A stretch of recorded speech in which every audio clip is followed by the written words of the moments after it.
چطور فرانچایز مناسب خودمون رو در آلمان پیدا کنیم؟ سلام. اول از همه بررسی کنیم چرا میگیم فرانچایز. در واقع فرانچایز چه نکات مثبتی داره؟ فرانچایز در آلمان مزایای بسیار زیادی داره. چند تا از مزایاش رو اگر بخوایم صحبت کنیم اینه که شما در واقع وارد بازاری میشین که این بازار قبلا تست شده. بنابراین شما ریسک کمتری رو مواجه خواهید شد. نکته دیگه این که رشد پایدار فرانچایز در بازار آلمان این بسیار مورد اهمیته و همیشه این رشد وجود داشته. نکته دیگه تنوع در حوزه ها هست. در حوزه های مختلف غذایی، نوشیدنی، مراقبت های بهداشتی، خرده فروشی، خدمات، صنعت، در واقع ما بیش از 1000 نوع سیستم فرانچایز رو در آلمان داریم که این خودش بسیار میتونه جذاب باشه. و نکته آخر و از همه مهمتر که باعث میشه در واقع سرمایه گذاری در فرانچایز بسیار جذاب باشه، پشتیبانی از سمت فرانچایزر هست. در واقع فرانچایزر هم به شما مشاوره میده، هم آموزش رو داره، هم مشتری آماده داره و هم شبکه سازی رو برای شما در واقع انجام میده. خیلی از فرانچایزرها هستن که در واقع کار تبلیغات رو هم انجام میدن. پس بنابراین شما وارد یه بیزینس آماده‌ای میشین که قبلا تست شده، برند مشخصه و این میتونه خیلی برای شما موفقیت آمیز باشه. اما پیدا کردن یه فرانچایز مناسب کار راحتی نیست و در واقع میتونیم بگیم کار سخت و زمانبریه. در واقع سوالات زیادی باید پرسیده و بررسی بشه تا یه فرانچایز مناسب پیدا بشه. برای مثال اینکه در واقع فیدبک اون فرانچایز در بازار چی بوده. بعضی موقع ممکنه یک بیزینس خودش به تنهایی بیزینس مناسبی باشه، اما وقتی فرانچایز شده یا در واقع عملیات فرانچایزینگ روش صورت گرفته، فرانچایزهای مناسبی رو در بازار نداشته. نکته دیگه USP هست، Unique Selling Proposition.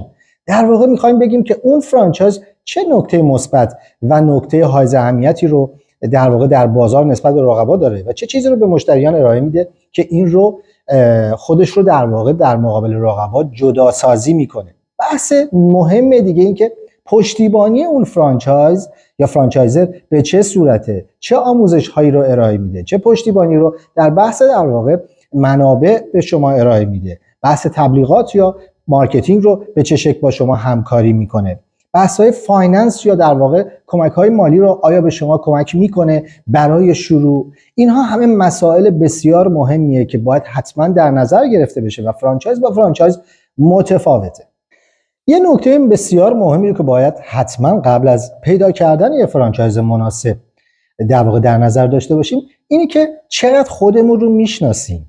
در واقع ما قراره در کجای یه سیستم قرار بگیریم؟ آیا قبلا کارآفرین بودیم یا کارمند بودیم؟ انتظارات کسی که قبلا کارآفرین بوده و حالا میخواد در واقع یه فرانچایز رو اختیار بکنه با کسی که قبلا کارمند بوده میتونه کاملا متفاوت باشه. آیا من دنبال آزادی بیشتر هستم یا دنبال امنیت بیشتر هستم؟ خانواده من چقدر با من همراهی میکنه؟ اساسا شخصیت من به چه شکله؟ آیا من میتونم آخر هفته هم وقت بذارم کار بکنم یا نه؟ من تا دیر وقت آدم نیستم که وقت بذارم. آیا تو بحث فروش یا مارکتینگ من علاقه دارم یا نه؟ بیشتر ترجیح میدم که تو حوزه خدماتی که به این مسائل در واقع ربط نداشته باشه یا مثلا ارتباط با سالمندان بیشتر ارتباط برقرار کنم. پس ببینید نکات بسیار مختلفی وجود داره، اینکه جنبه‌های مختلفی رو باید در نظر گرفته بشه. اول من شخصیت خودم و در واقع اون مسائلی که خودم دوست دارم به عنوان یک فرانچایزی رو در نظر بگیرم و داشته باشم و کار بکنم، باید اول شخصیت خودم رو بشناسم، علایق خودم رو بشناسم، به چه چیزهای علاقه دارم، توانمندی‌های خودم رو باید بسنجم. وقتی همه اینها کامل بررسی بشه و من شرایط خودم رو بدونم، حالا خیلی راحت‌تر میتونم فرانچایزهای مناسبی که با شخصیت و در واقع توانمندی‌های من سازگار هست رو پیدا کنم. و در پایان چند تا سوال مهم رو میتونیم در نظر داشته باشیم که از فرانچایزر بپرسیم تا بتونیم یه فرانچایز مناسب رو پیدا بکنیم. اولین سوال این که چقدر از شرکای در واقع جدید در مرحله شروع اون فرانچایز شما حمایت میکنید؟ میزان پشتیبانی در واقع و آموزش‌های شما به چه صورت است؟